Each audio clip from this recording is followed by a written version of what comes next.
All right, two things in the gaming news world I want to talk about this week. The first, of course, is Tony Hawk's Pro Skater 3 and 4 officially being announced after long, await, the leaks, the tease, everything. We have some information about it, but there's also some changes and some things that I personally, as a hardcore fan, have some questions about. Still, after a couple of weeks of this Wednesday news show I do talking about bad news in the video game world, it's nice to have some good news. So Tony Hawk's Pro Skater 3 and 4 is now, we know, releasing officially on July 11th, 2025 for all the major platforms. There's also pre-order shit and special edition stuff. You get a couple days early access, all that nonsense. But we know that it is going to be Tony Hawk's Pro Skater 3 and 4, obviously. But it's going to have, in their words, more skaters, new parks, gnarlier tricks, and a whole lot more. The trailer that we saw is brief, but it is very cool. It has Ace of Spades, Motorhead, like what you were expecting if you've played those original games. For me, Uncle Nostalgia over here, I'm very happy. We know that the developer is not Vicarious Visions, but it seems like this new developer is kind of taking the work done with that and doing it here. At least that's what I would hope to see. The developer is Iron Galaxy, a studio known mostly for support. Their roster is really big with support development on a bunch of games. Crash Bandicoot Insane Trilogy, Diablo 3, Fallout 76, 7 Days to Die, Dreadnought, all the way back to Batman Arkham Knight. They have in the past, if I remember correctly, having some issues with being in charge of porting some games, and those ports, PC ports, not necessarily being the best. And in games that they have developed and put out themselves, Rumbleverse, Extinction, which was not very good. I played that, but also Dive Kick was cool, and Killer Instinct. So I would say here, depending on what you've experienced with Iron Galaxy, a mixed bag, but at the very least, they did do support work on Tony Hawk's Pro Skater 1 and 2. To what level, I do not know, but the fact that they have already had their fingers in these games is good. What I just like to see from the trailer here was highlighting all those levels. That's what I'm the most excited about here, man.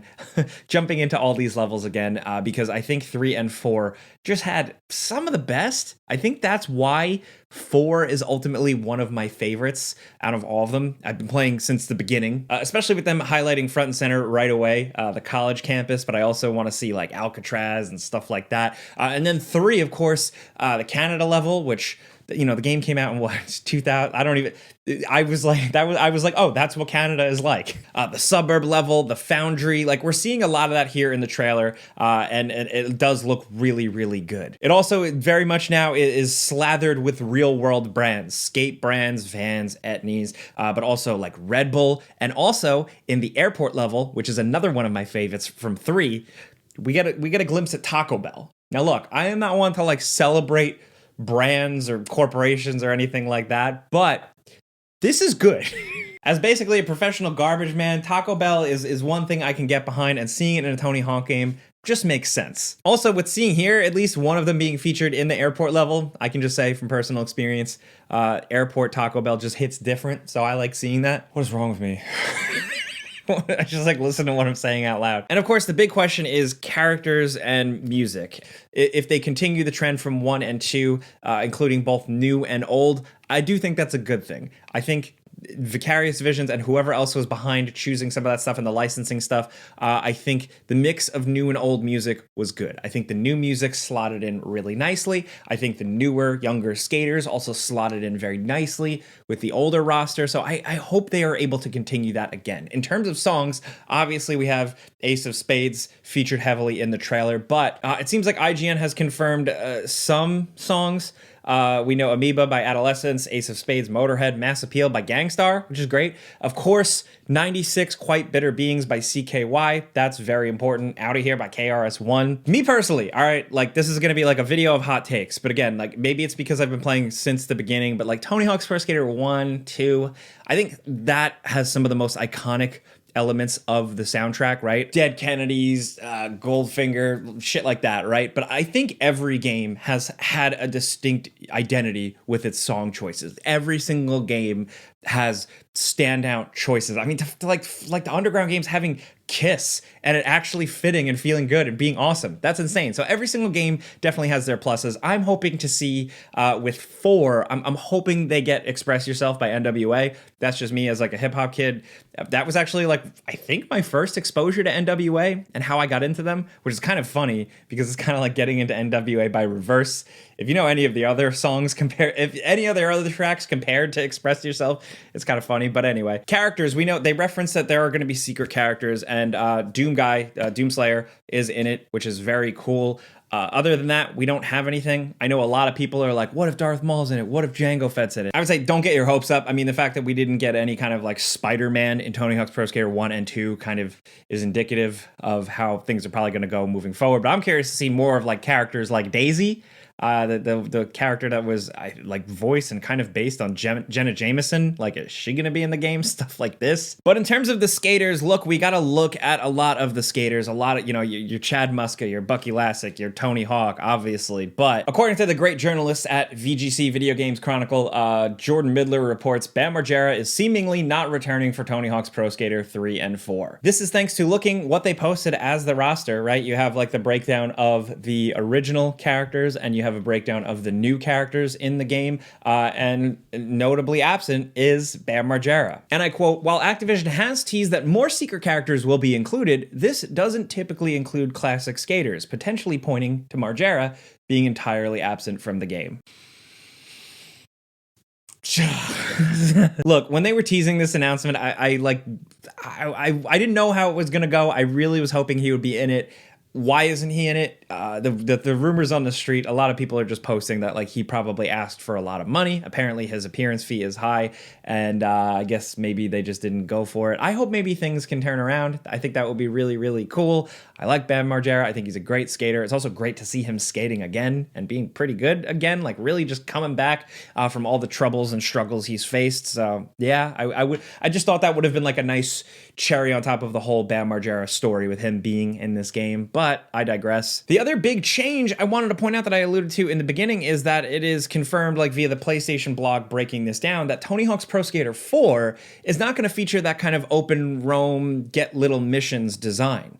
It's actually going to be more of a condensed thing, like a 2-minute run thing, like Tony Hawk 1, 2, and 3, which is leading to a lot of people being very upset about that. I've seen people saying that they're not going to get the game because Tony Hawk's Pro Skater 4 is seemingly getting shortchanged. And as someone who really enjoys Tony Hawk's Pro Skater 4, and again, I could say it might be my favorite one, maybe in terms of levels and how the gameplay mechanics really all finally came together in that one. But I will, and I'm not going to defend like a company decision here, but when was the last time you replayed Tony Hawk's Pro Skater 4? A lot of that mission stuff wasn't that great. Like a lot of like walking up to someone, clicking on a dumb NPC, they give you a little dialogue.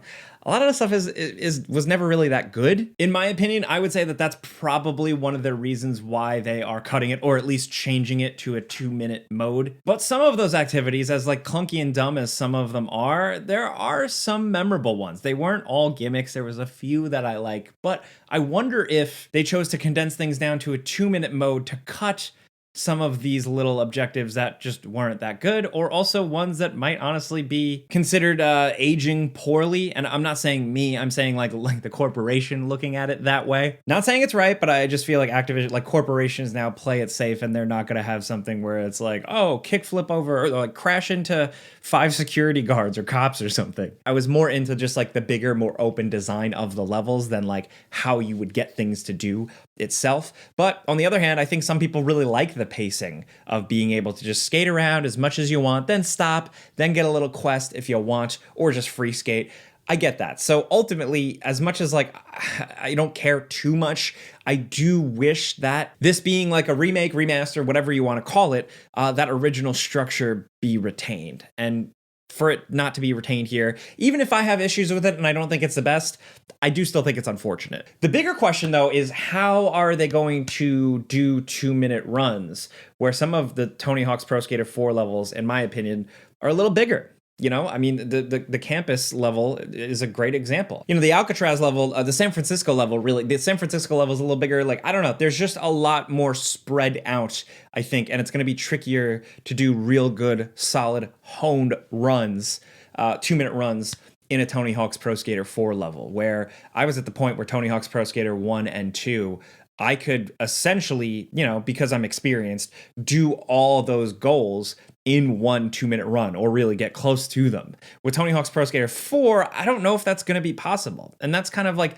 the fun, the thrill of it for, enthusiasts like me. And also, like, if that is being the structure change, like, is it still going to have some of those activities that you are given by the kind of like open zone people?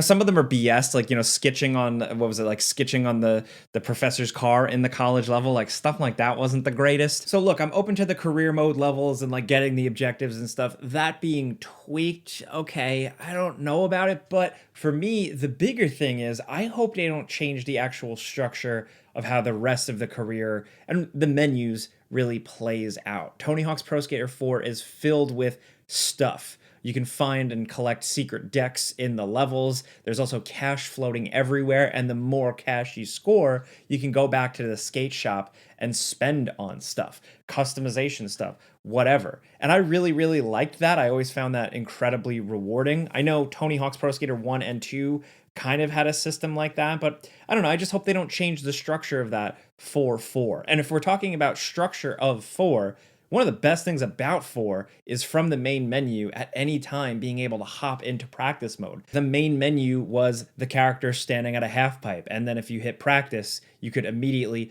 jump right into that half pipe, edit your tricks, try out new special moves and how you map your tricks and stuff like that, see your custom created skater. I absolutely love that. It's a little thing, but I hope we can keep that. I don't know. Big questions there. That remains to be seen for me personally, because like otherwise, like the levels look great in all their new glory.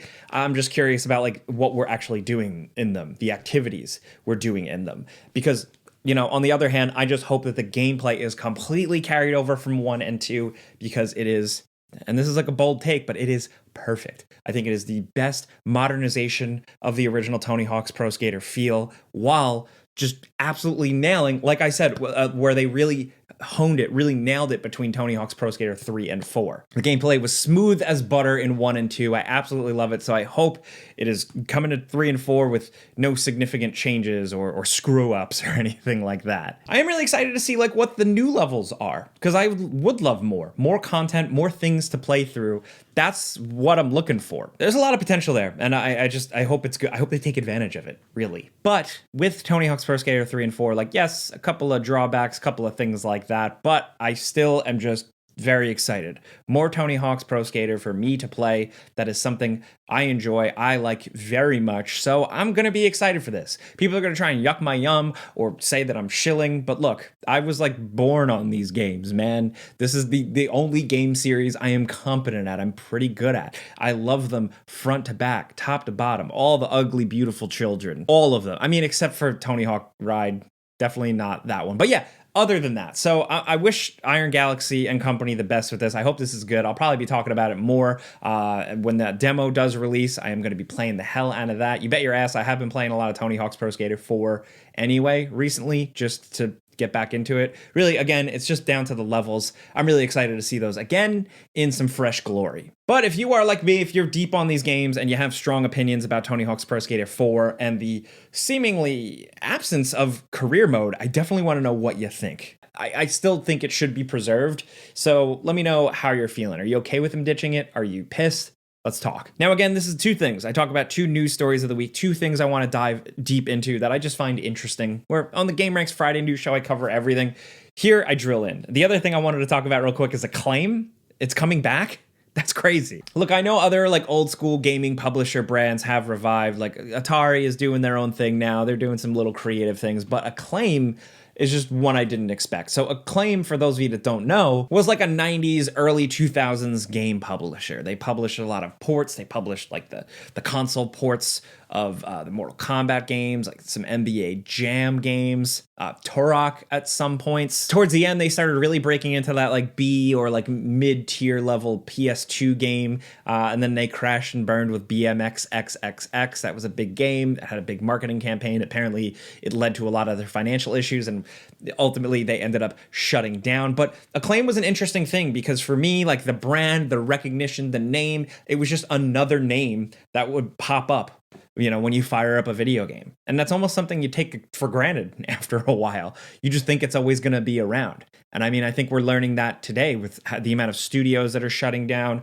that games are getting canceled and stuff like that, that like things exist, you think they're always going to be around, and then one day they disappear. And that was Acclaim. Really. It took me a while to go, oh yeah, where's Acclaim? Oh man, that sucks. But to see them back is interesting. And I think there's potential for them to fill kind of a weird void here now in 2025. The statement says, and I quote, that they plan to support indie developers and reignite classic franchises. They're going to, according to GameSpot, provide funding, marketing, and PR support for any independent developers it works with. So it is a publisher. It has backing from like a bunch of funding, like corpo, like venture capitalist type company things. And I'm curious to see where this goes because of the people involved. The CEO is Alex Joseph or Yosef. He is the former founder and CEO of Graffiti Games, who made Turnip Boy Commits Tax Evasion, if you were aware of that game. So he's coming from kind of the indie world and he's jumping into this. And I think that's kind of cool. I think somebody coming from indies and going to more of like a double A thing, I think he may be able to provide some interesting perspective. Along with that, Jeff Jarrett, the wrestler, he's going to be an advisor for this company. Of course, like he was in WWF games and stuff like that. And he said basically like, hey, I used to be in these games. These were Acclaim games. And now I'm going to try and help them out. They have said that they have signed some really exciting titles that we're going to learn about soon, but we don't really know anything about what they're backing, what they're publishing. We also don't really know what kind of, if they're looking to revive what like old franchises and stuff like that. We don't know which ones they necessarily own. So like, are they going to be the ones to like bring back NBA Jam again? I don't know for sure, but I'm excited to wait and see how this goes down because like I said, a lot of things shutting down, a lot of things kind of screwing up. You know, you like to see someone new come in and try something, albeit with an older publisher name, but hopefully a fresh spin. Now, I like indie games, but like double A games is something I've always felt very passionate about. I feel like they fill a specific void. You know, it's like you have your indies and you have your big AAA crazy shits. Some of them crash and burn. Some people are very dissatisfied with most of them. And we've always had double A, but double A has kind of gone in and out, I think, in the last decade or so. So for someone to kind of do with that, like they haven't said double A specifically, but if they can kind of get in there, I'd like to see that. But that's really it with Acclaim. Acclaim is back. Acclaim is revived. So I'm hoping for the best. Those are the two things in the gaming news world I wanted to talk about this week. Thanks for humoring me and listening to me talk about Tony Hawk's Pro Skater 4 for so long. I really appreciate it. One bonus thing I did want to highlight real quick is actually quick comic review recommendation. Daredevil, The Man Without Fear, the Brubaker run. This is only volume 1 of it, but I've been reading this. For some reason in my comic book life, just totally missed it. Never read most of it, at least from what I can remember, and it's absolutely fantastic. Brubaker is pretty much like one of my favorite comic book writers, and here he does a really good Daredevil. Daredevil, like a depressed, troubled Matt Murdock. Like I really like him, but this specifically has some really, really good sequences in a prison. Like if you were a fan of like, I believe it was like the Netflix Daredevil season 2. If you were a fan of like some of the shit that went down there, this has a prison sequence like no other. Some really, really good Daredevil writing, some interesting stuff around Kingpin, a couple of really good Punisher moments, some Frank Castle business. I love it. Again, I don't know why, like, I'm like being a Daredevil fan and reading a lot of Daredevil. I don't know why, like, I guess in my life, I missed this one completely, but I've been having a hell of a fun time reading it. But those are the things I got for you this week. Thanks for hanging out and yapping to me. So again, I want to know what you think about Tony Hawk's Pro Skater 3 and 4, specifically some of the career mode stuff in 4. Let's talk about that. And look, if you're just going to come in here and say, oh, I can't wait for them to make Thug 2, I don't know if we're ever going to get to that point. I'm sorry to disappoint you, but like, who knows? I didn't even think we were going to get this. So let's just take what we can for now. But let me know what you think about anything Tony Hawk's Pro Skater 3 and 4. And also Acclaim coming back. Again, like I only knew them from the 90s and 2000s because that's when I was alive. But if you were aware of more of the 80s games that they were involved with, let me know. Let's talk about anything Acclaim, gaming, anything at all down in the comments. I definitely want to hear from you. You guys know where to find me. All the social medias at Jake Baldino. Hit me up. But if you get what I'm trying to do here, I'm just trying to yap about stuff I like, stuff I find interesting. Of course, clicking the like button helps me out. Thank you. But that's it. I got to go back to work. So I'm Jake Baldino. Subscribe because video games. Pizza's on me. See ya.